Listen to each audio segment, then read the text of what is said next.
abusia for Pwalugu Dam and His Excellency John Dramani Mahama about Bontain no break silence Pwalugu Dam abusia dear nsem na about Bontain dear na see dear na see abusia eboba anina eko papa vice former vice president and also a presidential candidate at the MPP the 2028 Dr. Bawumia dear nsem na abusia His Excellency John Dramani Mahama akachira concerning the Pwalugu Dam abusia let's say over $12 million na abusia was Pwalugu Dam abusia and some na de edoso me ma me kasa ma pese ya ayekọ na yetie enkoma His Excellency John Dramani Mahama e de etodwa ene enkoma abusia e di akira ni na efa sa contract we ene inflation rate abusia wo de mi ente na masese ha era so aye be media je che bese wase ene de ko ni channel so ni dinu bo kwanse bese wase bese subscribe like na abusia wabo aso ahye ma wo fra pencil bi etie no anya bi etie na abusia be hye so e de amensa abusia ha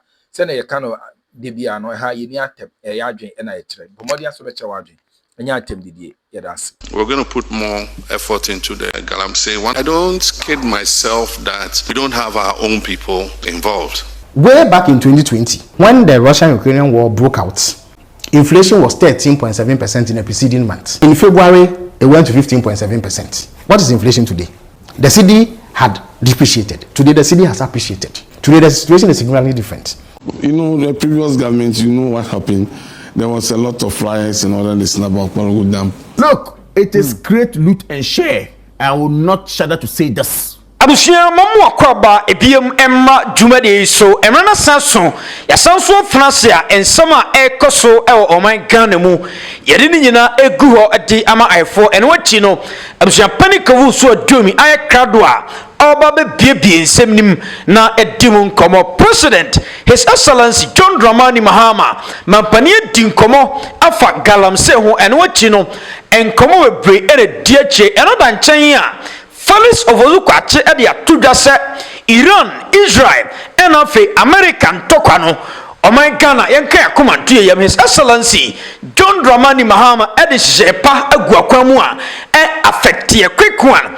Yeba borrow also, nothing yet dinkomo, not Bibia I kama almighty Pwalugu Damwa, I Dr. Bawumia Kase, MPP, we are at Yakorishebuno, not MPP, Mfa Woman Sankayano, His Excellency John Dramani Mahama, and an Abai, MP or the Ababa Tudase, John Dramani Mahama, Ebabi Reap. Project na fino bibia ay kama elfo ani ageba quick one yeba borum na information a efi ho basim registration akoko fan sem bebre e de abawani semfofo bi ene aboabo no a yede ni nyina ebre ahefo baransa na no yenkotie nkomo a mampani John Dramani Mahama edi afa galamsey ho amampani ayasinsi a wakase I ninkofo ni bi kraka eka galamsey no quick one what e komra. Then we're going to put more effort into the galamsey. One of the problems we have is we don't have patrol boats, especially on our waterways, to for 9 months to continue to patrol the waterways. So in many cases you see them in local canoes. You know, some have outboard motors, sometimes they are paddling. I mean, Ankobra is 100 and something kilometers. If you enter a canoe, how much of Ankobra can you police?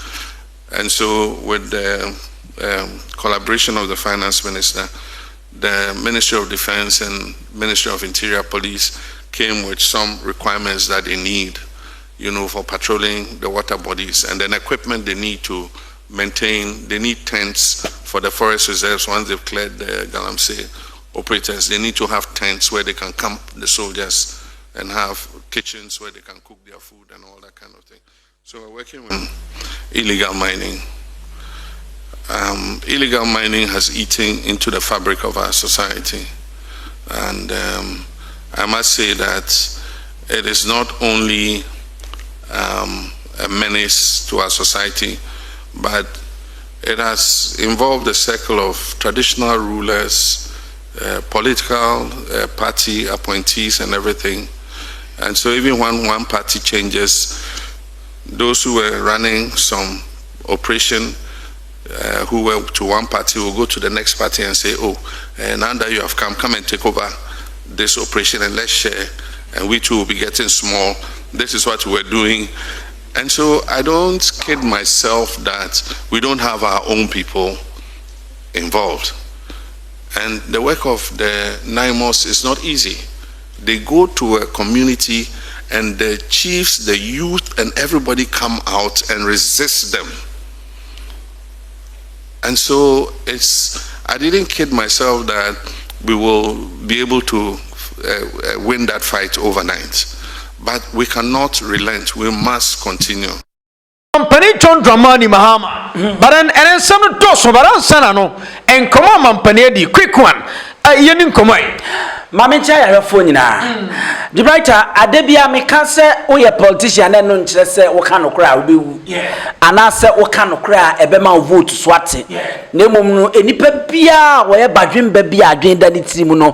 So we a politician na odi no kra e ma woni munyam mom ne kosoro. E ma se de enipa hu no esesa enipa so de osi hu no efa. E ma enipa hu se de o ka abrofo no sincere se de usi edi no kwarefa. So when some Mampanyi John Dramani Mahama de ato was indeed no omunim se nya de ko no ebeye omu be hase na ade be che na ayesempo no mako dabi cause obeku kro bi mu no na ohine wo kro no mu ankasa no ani kro ma ni nyina na asori di tia wo se de Mampanyi ni kan and we know kro bebre wo ba manso nim na empatam ne ade a panyin da bia me kasa yemfo so omunim hu bia nko omu nyina aboa amagaram se na ekoso manso ne empatam ko mo jai dia ekoso ahafo dia ekoso obono dia ekoso eastern dia ekoso western en sasene ni nkro na agaram se na ekoso no ayi wo hini bi na kro no odisuo ya so de sia nko akwaye de odwane edi so hini wo kro no mu no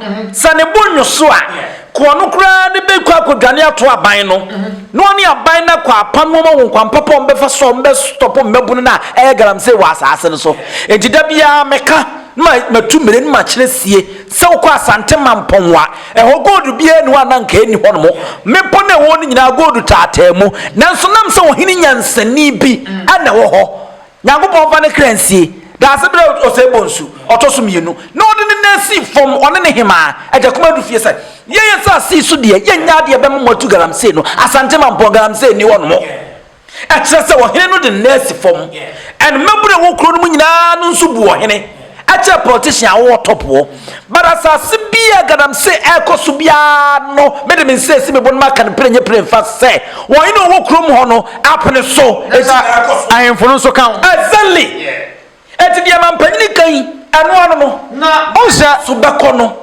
na ayemfo no na tetra omoyo onsa ensemi Mampanyi di semi tudai MP for no ase wo twist ade no omo se Mampanyi John Dramani Mahama krase NDC for na ye galamsi Mampanyi John Dramani Mahama enye na nyu onumpo na wosen ko beka me tro minim say NDC for be ka ho but I say the kind of Mampanyi John Dramani Mahama the kind of person he is oh yeah wo kra yemo na baso onye nya atom onye hypocrite said ye ka no onye ohufo onye coward and onye otrofo liar said Dr. Laji Mahmoud Bawumia de wo matumi apam ntrata de de ase no amene ne ho afa na wo jamba bia na nipa ka no sa pepepe na na do Akufo Addo say it point blank say one de MPP ni bia ni wa onim so ye garam say but John Dramani Mahama se me nim say ye nkrofo bi ka ho anu o mo ye o ye MPP ni a e wo so bow heads down in shame na ka say asem weni akodura asem we ye nya Mampanyi bi a wo MPP mu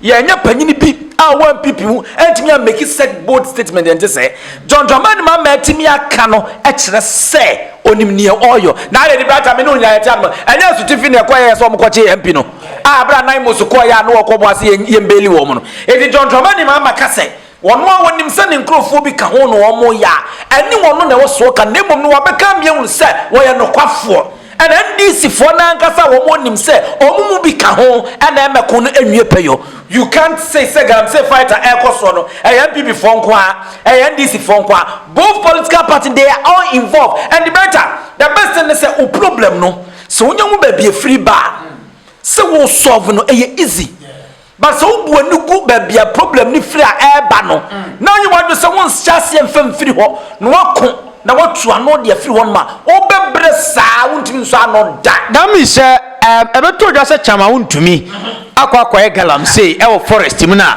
do dan Akufo Addo ebe kan se chama wuntumi anya galamse bia no seke jo mama enka obema nrane ne chama wuntumi adio exactly obema kwan na rehwemu ma pa bia wo so mu yo bia de fa ho no no o ma ye ebubo na ebu abon ke bia nka chama wuntumi de nkem fa meduru ha no mo ebia nka samne nke bia nka ojai ana bia nka samne nka de afiase bar wonya mampanyini ya allegedly na binum free say ono so eye the beneficiary from chama wuntumi garam say oye enu ntine eba ya na wache no na wode na hye no motom na wabata no na ama na aduane adi wodi kama no tum nya hwe na wakle no ko but the mampanyini bia ba wose minim.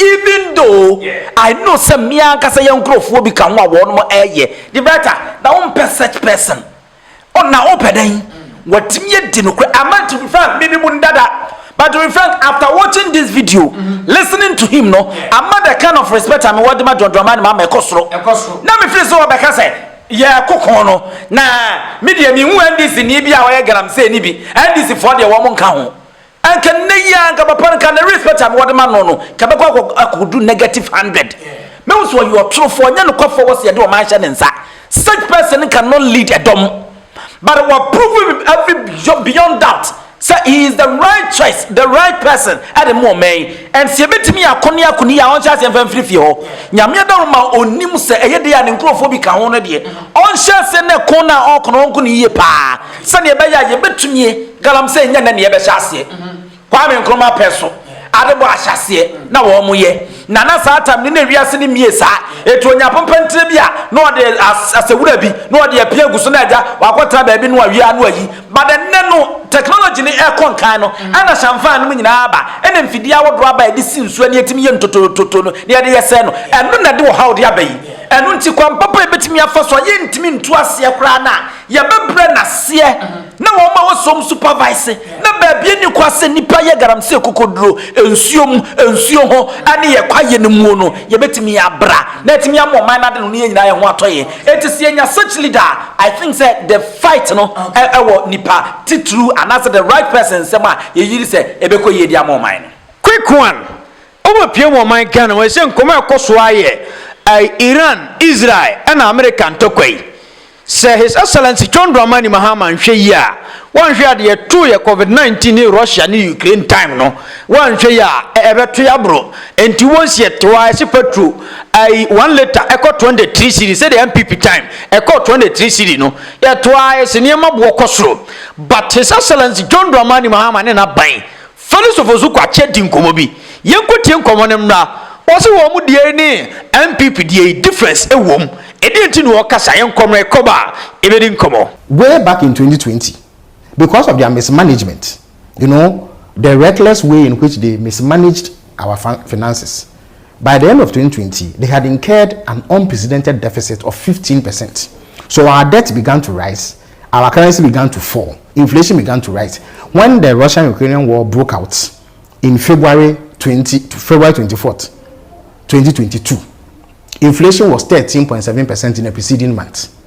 In February, it went to 15.7%. What is inflation today? The cedi had depreciated. Today, the cedi has appreciated. Our public debt has reduced. At the time, the public debt had gone up. Other metrics were in disarray. Indeed, they were spending 92% of tax revenue to service our public debt. Today, the situation is significantly different. Understand me? So, any shock was going to be exacerbated by underlying economic weakness. That was where the problem was. What's your point? That we have known since 2015 that we have a deregulated petroleum environment. So any of the three factors that contribute to pricing, i.e. the price of the commodity on the world markets, the exchange rates, and inflation, can impact prices. We know it. That is how come once in a while there are marginal increases and then there are decreases, and you see that people don't really complain because they know that. And since that policy was implemented, it has resolved the long-standing problem preceding that of constant debts in the sector, which could lead to shortages at some point and lead to huge increases at some other point. So by and large, we had overcome that problem with that automatic adjustment formula.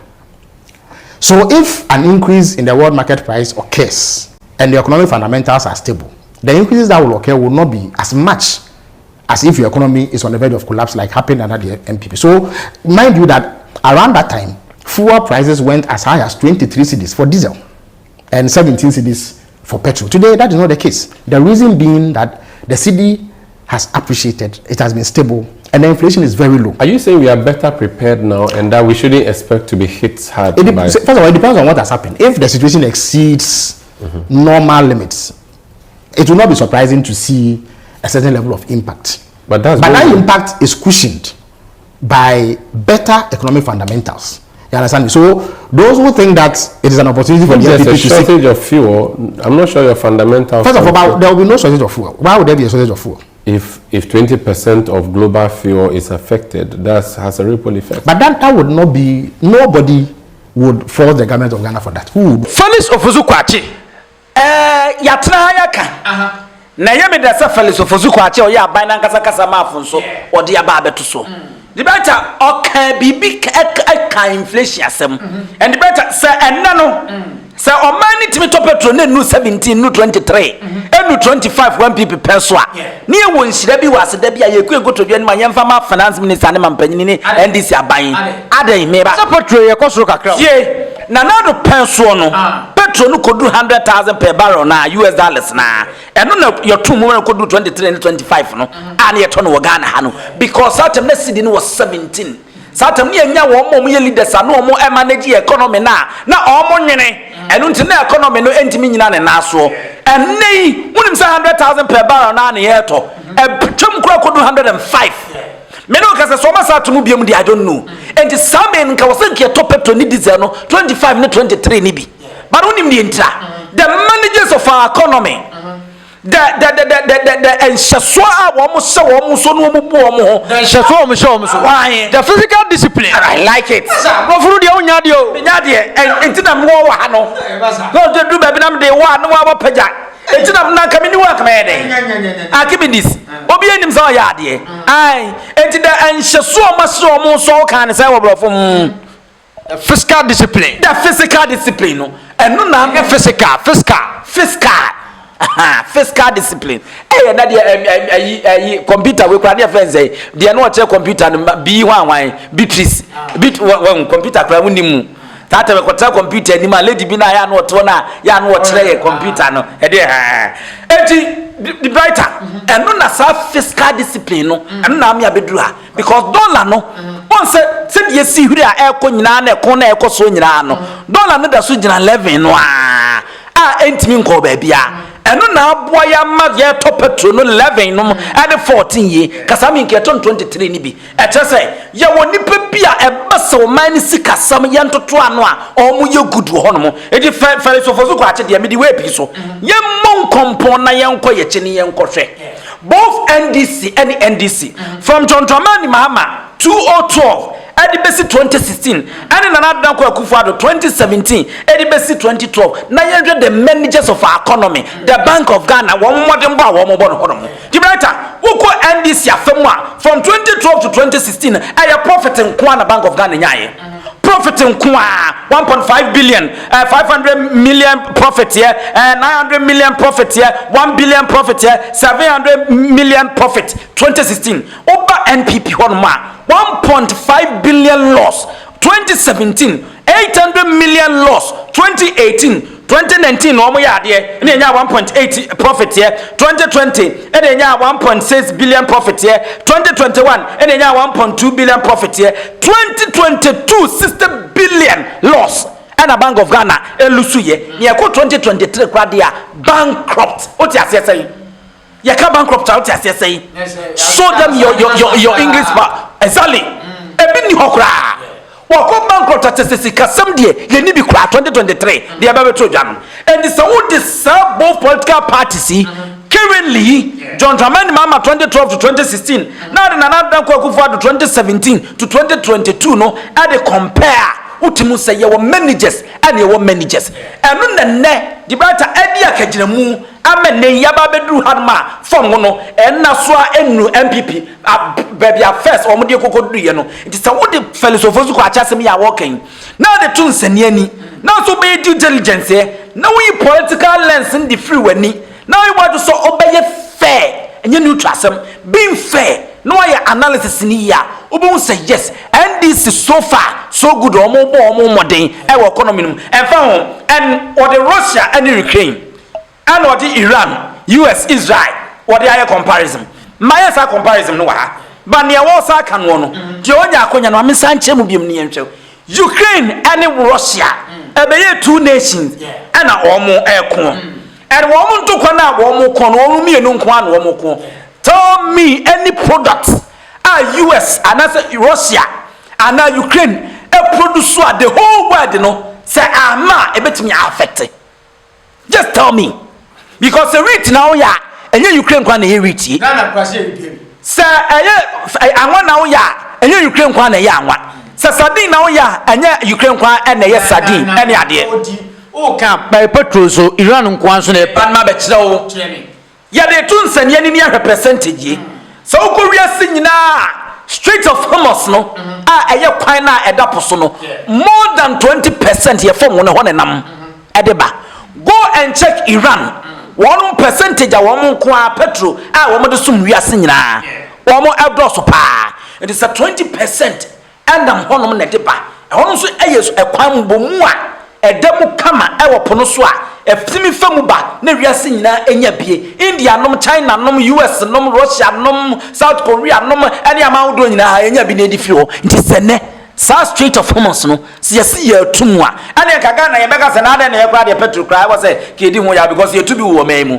but better de tunu ha na ye ni hwe wo microphone na betutu no wo de kokwa because ye ni ho hwe a ye de ye eni enim ni ndia ye de ye enu nti sa petrol ho tokwa na eba no akewie sinyina echen Russia ni Ukraine de no enne my example de acho say na dan kwaku fodro e kodu 100,000 per barrel no ene ne yeton 23-25 no enne ye 105 per barrel yeton say it is so the wo me no tun sane ani na so wo de sa kun we ya ekoso ekun Israel the powerful nations we wiase Israel US Iran na mu nya ketutwa aside star 3 we na wo ye straight and say beka say omo no omo ko no ene Kuwait Qatar UAE and Bahrain Kazakhstan Uzbekistan all the stand no Iran for no kwa no yesi omo epono sumpo no ama atwam wo hia mo de oyo ni bi atwam kura na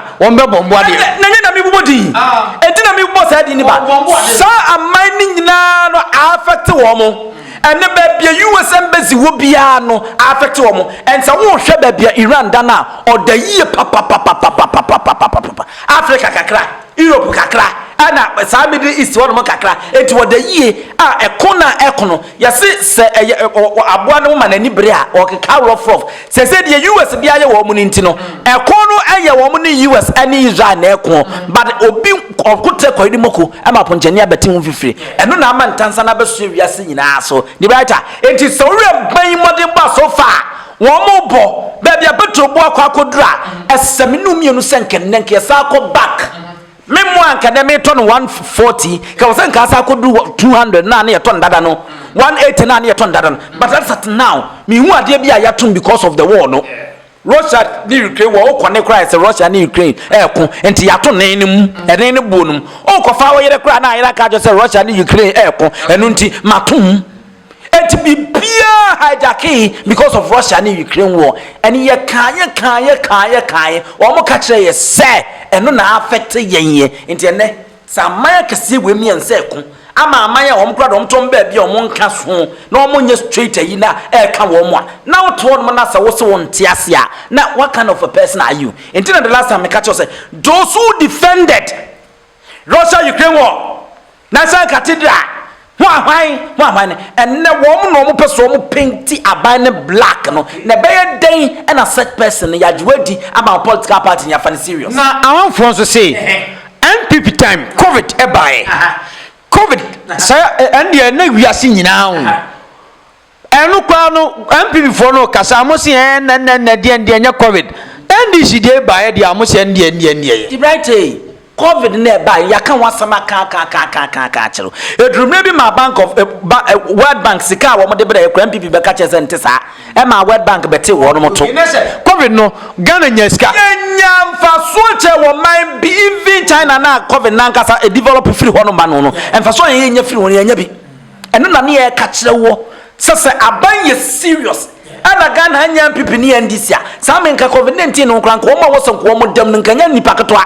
Na some fellows of Zuko atika o chem say I say o economy ni kama. Na dollar no say o currency no wo dia. Ai we dia mfa say obi ni obi benya ntokwa. Nanso enhye dan affecto sa. E di some nka dollar no da 17 cedi a. Ebia nke e to petrol no be 1 liter bia be 16 cedi bi o. The brighter a typical lifestyle.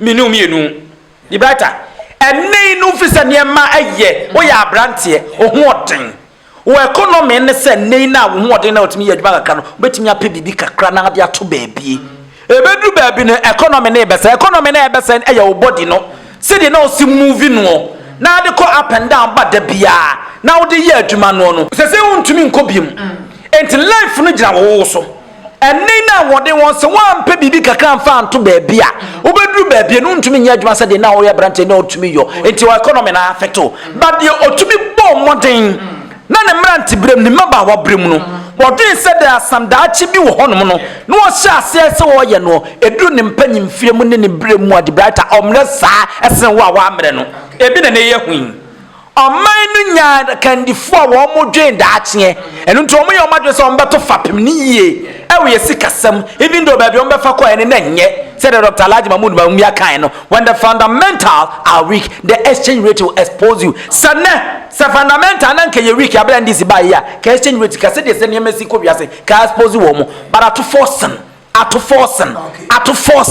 John Dramani Mama the kind of a year woman did two kwamutino and on namen ne no and ye meguswa ekon the last time I catch separate no ntumo no bekoswa so mo anya akon no a ebekoswa me wiase ye betuma mnakoso but the real abane manage economy no e bia ne yankodu ba bia MPPD ekodu ye quick one some do dia ba tu dwa se sim registration ye se kwa ko register ye sim na sa ai exercise MPP edikan ye enti wo mo be na ma MPP fo no din komo se anade aya de ntambe but still na so no MPP fo de a ma ye no still na so no ama fogusu abokro no na se MPP fo no ade no ma ye but wo mo din komo bi yenkotie komo imra wo mo se NDC fo loot and share na wo mo de sa registration e ba ba ye yentimra size. Look, it is great loot and share.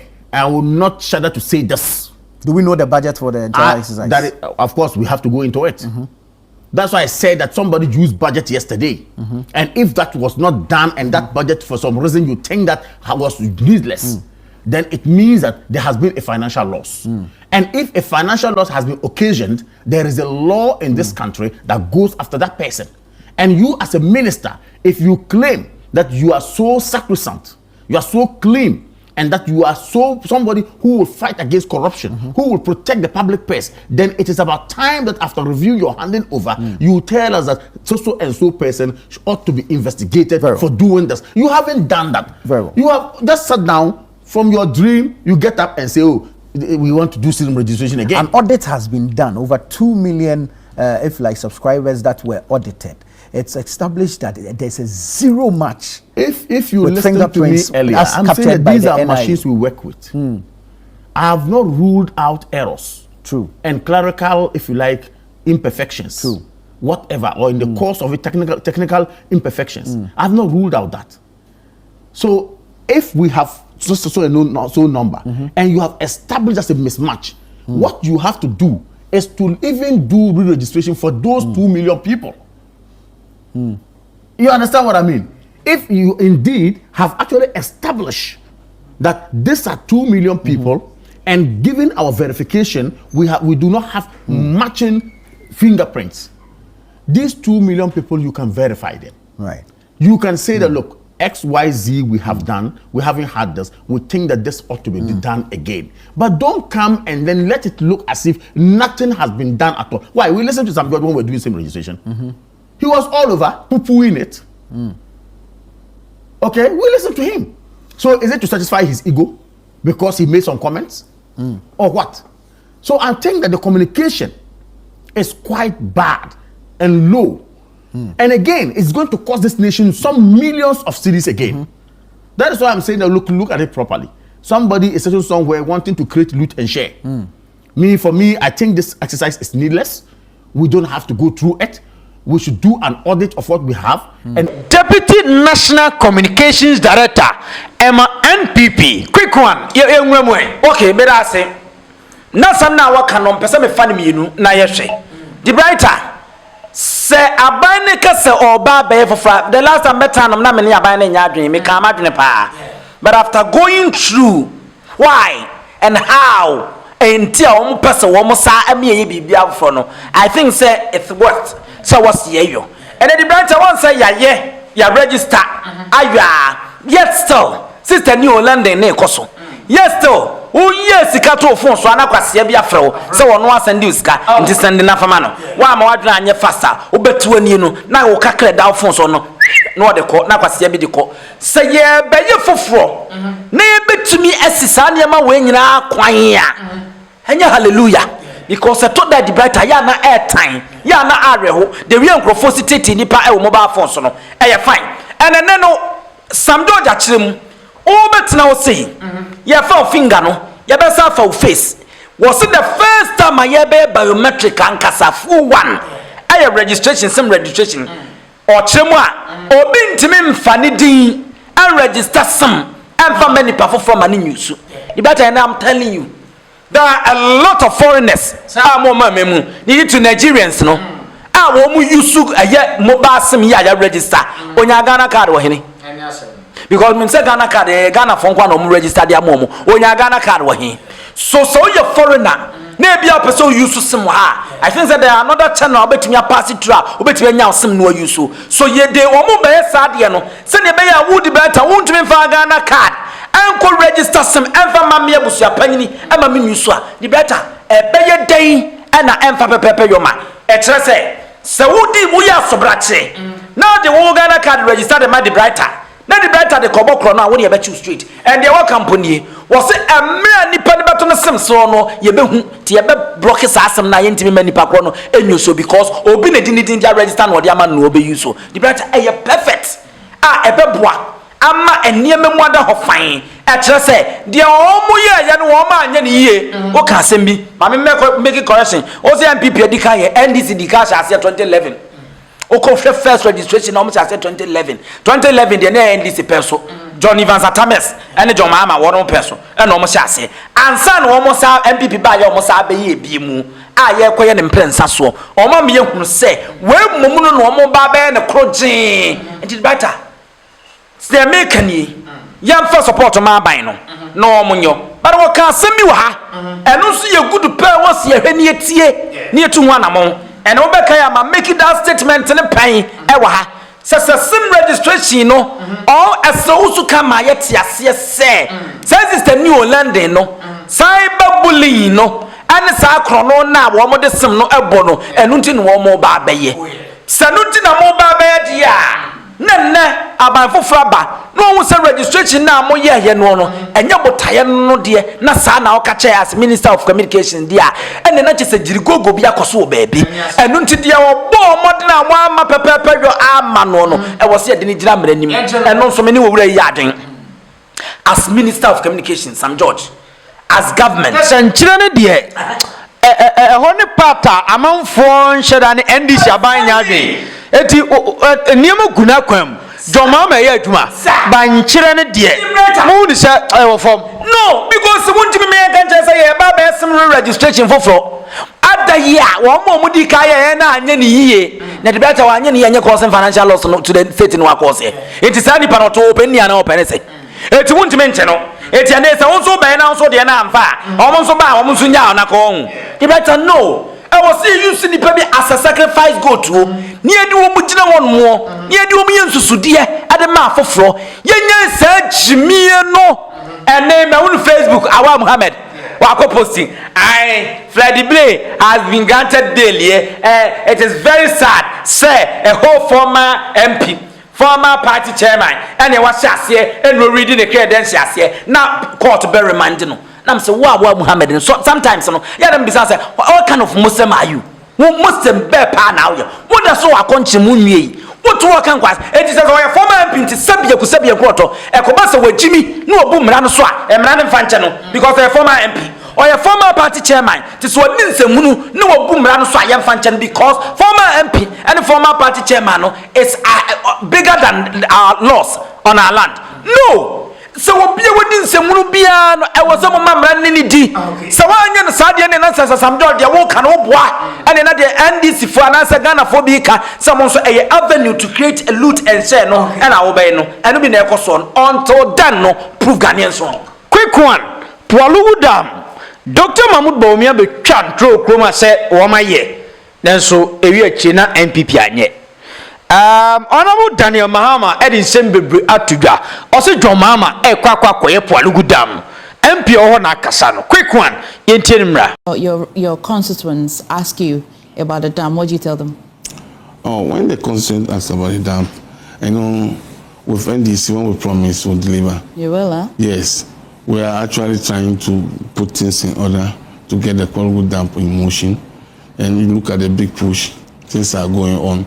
We just don't go to make a talk and then you not make a delivery. It's not the best. So now, when we hit the ground, it will be running. So we don't want to just make a talk and then every time at all, we'll be putting things on the social media with papers wise the real thing is not on the ground. So that is what we are waiting for. What are you saying that I don't understand? Oh, you know, the previous government, you know what happened. There was a lot of flyers and all that listening about Pwalugu Dam, and because of that, the previous governments did some investments. There were some disbursement done. Some disbursements was done. I'm sure you have seen the papers and the talk about it in Parliament. Is it that they didn't do anything at all? Oh, the expose was there. I think it was here that our communication officer, Sami Jenfi, came to the place on the ground, and then all the expose was expelled out. And since then, we never saw any of the flyers around. So for that one, we NDC went with can't be. Okay, I'm sure. Almighty Pwalugu Dam. Yeah, I was here. Because your vice president to be a catcher $12 million. Oh. Now we are also catcher say you are 12 man and walk akoye. Name maybe me say no nipa bia nyanya nkuduro. At TV so say Bawumia da. Say why ade a waka atwi no wan ka brofo no what's up translation wan ka haiti no wan ka hausa wan ka arabic ye and wan ka ga twi kroje wan say MP oni ni nkomo oni ni nkomo no nsantweni ne du ba bi o ka atwi o say what was nya metikakra di brata waka atwi ye bisa ne say ade na man ne northern region a super so ani obetimi aka o say so far there ade ye bi nsi da e northern region Pwalugu Dam nipa da seniet nya better TV so say wan kasa ti say wo mehwe wa say no mbesi afa wo di brata we achinye bia ni ho wo say mo de mo nte say NPP obia no magi achinye samo te say NPP a moya na yebehu manya na yebehu samo nte say NPP a moya na yebehu enu nti no I dare him wo mo mienhu say ampa John Mahama ani NDC wo mo nte say Dr. Alhaji Mahmoud Bawumia ani MPP. Oh, na shandi. And then you tell ya one man shasi. Ome. Na one munyo. Media mo shasi ke kempon mo ntimi anwempa at least ma shasi. Na the one shasi. And $12 million and I can't want some the brighter. As a some registration ya. Yen to be nya Pwalugu Dam abra yen $12 million no. Unless say mo ka tell me say yi sika bia no ma wo mo kwaji ye. Besia bia no mo kwaji ye. Sika bia no Bawumia na no kan. Enye sa dia say the area sky train mu. Ene yie kumfi ho ahwan ye oja court anim no sana Pwalugu Dam Dr. Mahmoud Bawumia oja court anim a on chair court wo mro court so and on chair 1992 constitution etimi nua mpasa me ginidi na emu mo nyame hwe na story we yenkoso we MP before story na ogopio mo Facebook a we se Obama pokuase na se ye te no we MPP ni o eno ode ade bia ba beto ase and we screen so say dear NPP delegates, as part of our rebranding and restructuring, we must do whatever possible to ensure that this man here is not part of the next crop of national executives of our dear party.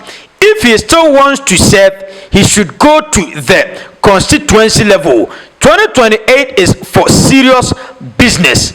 I respectfully submit. Why does Salakao. Second vice chairman. Third vice chairman. Third vice chairman. Masaudu aka chairman Bugatti. I abranche no patches. They walk in and say, some people are just serious. Now, one more person, one more bar bemu. No mbebu mine one was somebody nipa na banya nimpine. Abusha, was one more bano. And then nipa biti away. Sir MPP crowd I nipa mu nipa bad 2028 ebe thing. I know there. They say the best is so start you. And Obama say so many abredia. Many the America. Somebody nipa na banya nimpine. Somebody way free one the neighbor.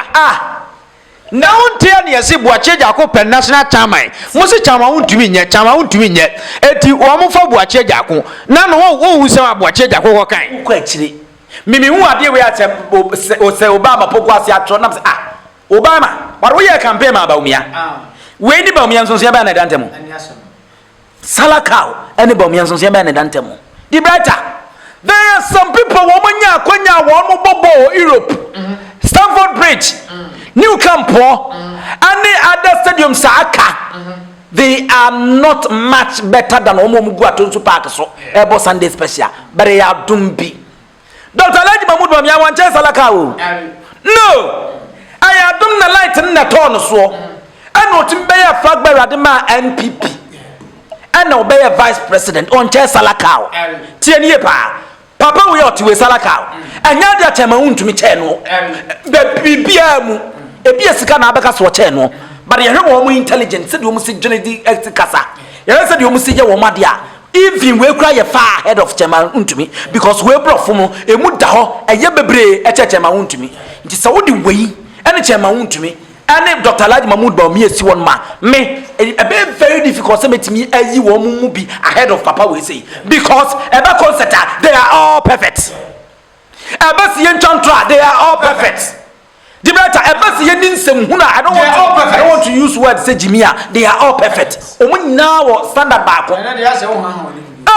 Many so who fight to say Chairman to me may hope me party in that time. Where's also by Yenso? What they tell and I make say, won't you be Yenso? And I'm making I want to be campaign manager. Name so you serious, said you say Obama Troya. Now umpe we so be third vice chairman dia. Name mutema untumi me first chama ankasa wote akonyom dia ene na say Obama na ankasa ohia brain surgery. Okay. Dr. Laji Mahmoud Bawumia lead dia ene na say Obama na ankasa ohia brain surgery because I will be surprised say obi a oye campaign de ma your friend say Bawumia no oye campaign de ma untumi na onu kroye be kasa de atia Salakao. The brighter no just say MPP yankasa nye serious na say Obama yankasa onye serious because chairman Buga deserve say empono o free third vice chairman or the first vice chairman. Okay. Say chairman won't be ni wa on the was what say. Quick one. Area see e ko but ye say be see Akroma.